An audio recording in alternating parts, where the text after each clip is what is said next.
Welcome to the Property Profits Real Estate Podcast, the show where real estate investors talk strategy, capital, deals, and growth with your host, Dave Dubeau. Hey, gang, welcome back. Today, zooming in from sunny Scottsdale, Arizona. Jack Martin is a very accomplished real estate investor. He focuses on a very specific asset class, and that is mobile home parks. So today we're going to be talking with Jack about mobile home park investing. What are the pros? What are the cons? What's it all about? Jack Martin, welcome to the show. Dave, thanks for having me. My pleasure. So first things first, give us a little snapshot, middle of 2026 already. What does your portfolio currently consist of? Yes, we own parks all across the United States. Most of them are a little bit larger. We started out with 50, 70 space parks, but now most of our acquisitions are between 100 and 300 lots per park. We got a couple thousand lots and vertically integrated. We do all our own internal property management. We take care of all the maintenance. We're one of the leaders in the space. Very cool. So how many different communities do you guys have? 14 communities in total. Okay. And a couple that are in escrow and a couple more on the docket. So nice. By the end of the year, we could be pushing 20. Oh, wow. That's exciting stuff. So you mentioned that it's kind of spread out all over the place. How do you manage all of these properties from a distance and still keep tabs on things? Well, we built our business with the goal that you could own and manage real estate anywhere. Okay. So part of it is how you architect your business from the beginning. But the truth is you got to have large enough assets. So pros and cons of this, large assets work better than small assets, but it's hard to uncover large assets that you can buy at competitive pricing. But yeah, if your asset's large enough, it can afford to have really good regional management. So how long have you been in this part of real estate investing? How long have you been purchasing mobile home parks for? Bought my first park in 2012, so we're 14 years in. Okay, very good. What was it that attracted you to the space in the first place? Interesting, Dave. I was buying a small mobile home park because I needed more land for the apartment next door. I was going to turn it into it. So you were a multifamily guy, and Yeah. you had to buy the damn park to get the land. I needed the parking, and then the city wouldn't let me do what I wanted to do with the apartments. So I owned one. I said, this is the same as apartments. And I was wrong. They're cousins. The only similar thing is you have more than one person living on the same piece of land.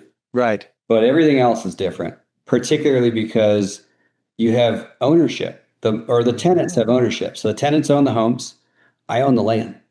Yeah. So what most people don't know, they drive by mobile home parks and it's, the same stereotype that I probably had, which is that's, the kind of ugly redheaded stepchild to the apartment. What you discover is because the tenants own their homes, it's the most stable real estate you could ever own. Well, you kind of come at it from an interesting perspective because you were a multifamily, an apartment guy who stumbled into mobile home parks. And then at what point did you decide to go all in on that? And do you still have multifamily or did you get rid of it? Yeah, so I divested completely of all my multifamily. But we bought that little park when we discovered that the city wasn't going to let us redevelop next door. We said, okay, let's just turn this thing around and just keep it because it was a pretty small park. It turned out 3 years later to be the best cash flow investment I've ever owned in my life. Zero turnover, no drama, just super, super simple town. And the expenses are 20% less than apartments. So the cash flow is just way greater. It was just the most stable, simple cash flow investment I ever owned. So that was the day I said, it's time for us to go buy more of these. And that's what hooked you. Okay, now fast forward 14 years and 14 communities in the portfolio right now. What have been some of your big takeaways about investing in mobile home parks? The good and the not so good. Well, first of all, it's not all sunshine and rainbows. Well, it's looking pretty sunny behind you there, man. Yeah, it is. Yeah, there's no rainbows there. You can gotta go up to your neck of the woods, Dave, to get the That's right. rainbows. Yeah. It's a really difficult business to break into.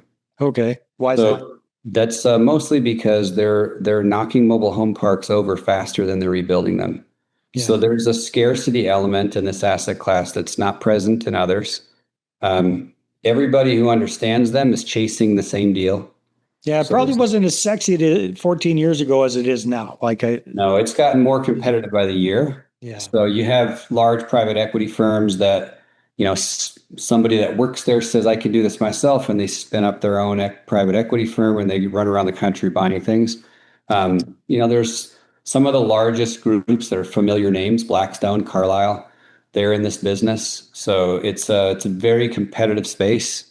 So it's difficult to pry your way in. So that would probably be the one of the biggest cons.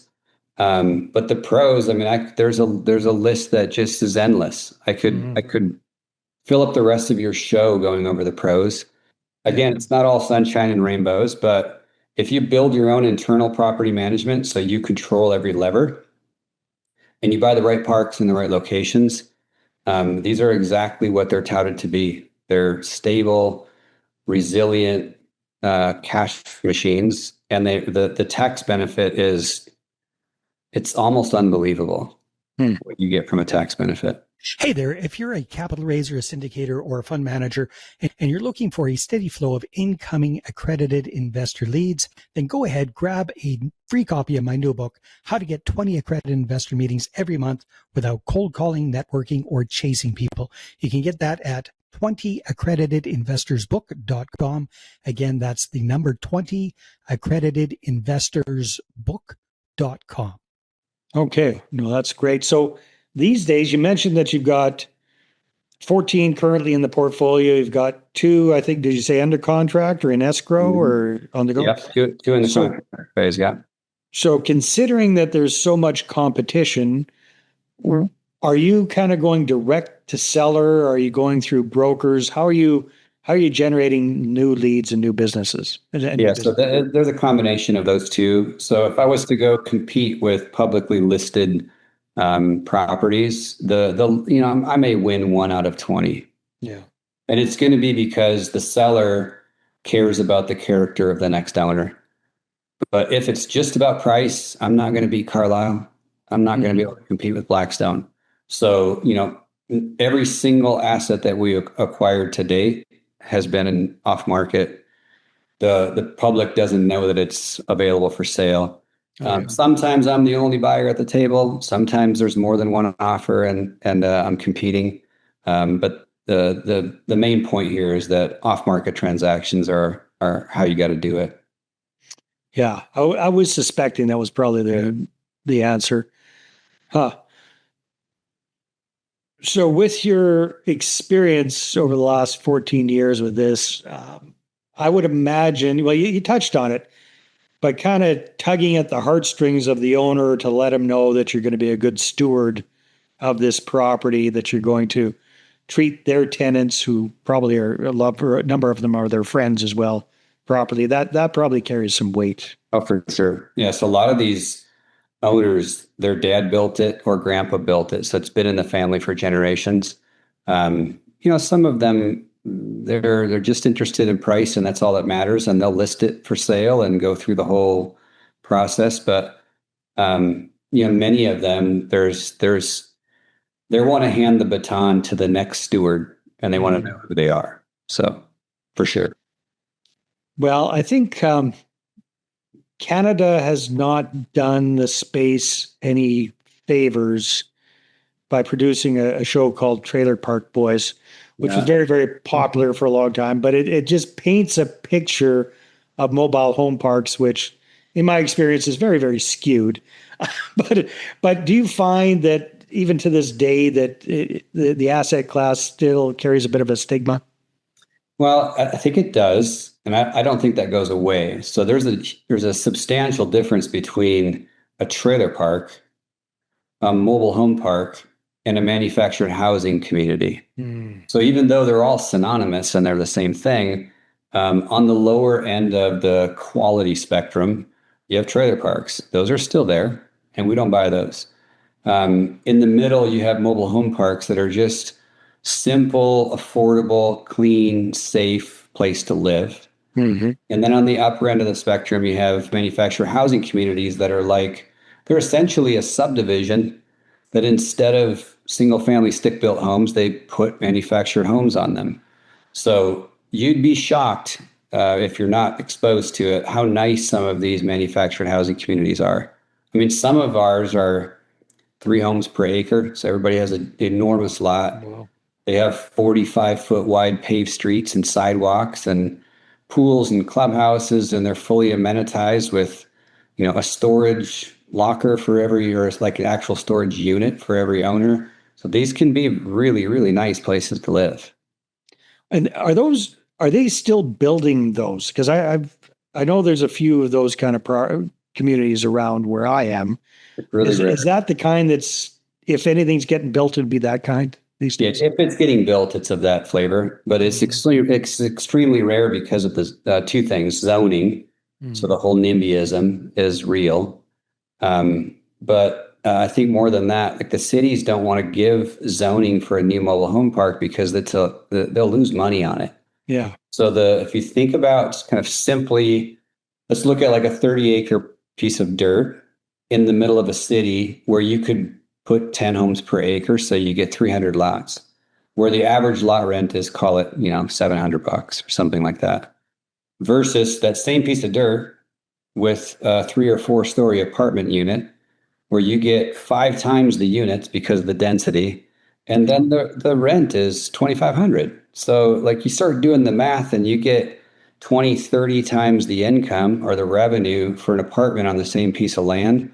And then you start to look at the impact at the city or the county's level, and the tax revenue that they're going to get will be substantially greater. Yeah. But I think the message to share with people say, well, why wouldn't cities want affordable housing? Like, it just makes sense. Well, yeah, not at the expense of losing money. So they have to provide school, fire, police, like all the city services, and it costs them more to provide those services than they would earn in tax revenue from, 300 lots paying $700 a month. So the reason why you can't get it done is because it's a loser. Well, then if you take that same idea and say, okay, let's get out of the city and let's go out into the county. Let's be 60 miles from downtown. Then you have to provide all your own utilities. So Right. like that becomes to where you can't solve for the cost, doesn't overcome the investment. So it doesn't make sense in the investment. So it's just extremely difficult to do it. Being in the industry, I know there's 5 to 10 new mobile home parks built in the United States every year. That's it. And how many go away?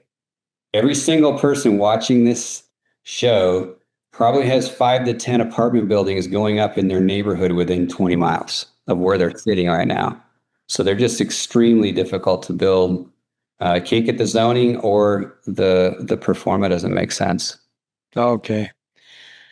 Well, this is fascinating, Jack. So as we're kind of wrapping up our conversation, there's finding the deals, and you tend to find a lot of yours off market. There's managing the properties, but there's also financing these properties. So do you typically self-fund these projects? Do you work with investors? Do you syndicate? What does the capital side of things look like? Yes, so there's almost always a debt instrument involved, and typically it's going to be Freddie, Fannie agency debt. So the size and the quality of the assets that we're acquiring, we're going to get really good agency debt. Today, interest rates will be somewhere in the mid 5s for agency debt. And we raise capital for every deal that we do. So, usually it'll be between 25 and 40% of the purchase price will be capital that we raise from limited partners, and the balance will be debt. We've had a fair amount of success with seller financing. So that owner who wants the next buyer to be the right character of person, they're also interested in them being of good character, because if they're going to carry financing, they want to trust that they're not going to end up in some legal battle with them down the road. So yeah, it's seller financing is going to be far superior to agency debt in today's market. But if we can go back to 2021 interest rates, then agency debt was pretty nice. Yeah. So we haven't seen that in a while. So where do you see yourself taking the company? First of all, interesting name, 5210.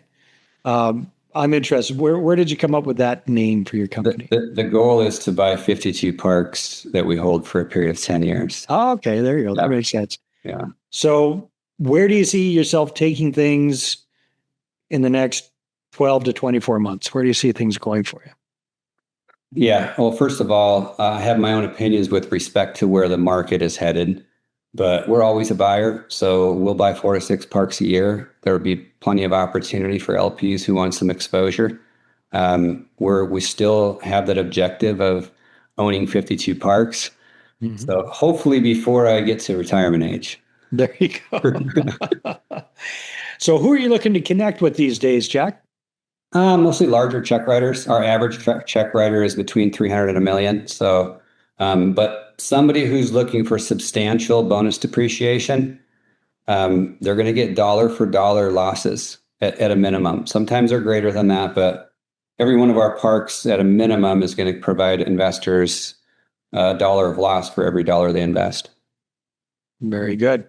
And if people want to connect with you, where should they go, Jack? Go to 5210.com and go to the contact page. And that's the number 52 and 10 is spelled out. So it's 52ten.com. Jack, thanks for being on the show. Thanks for inviting me again. All right, everybody. Thanks for tuning in, and we will see you on the next one. Thanks for listening to the Property Profits Podcast. If you'd like to be a guest on the show, apply at daveinterviews.com.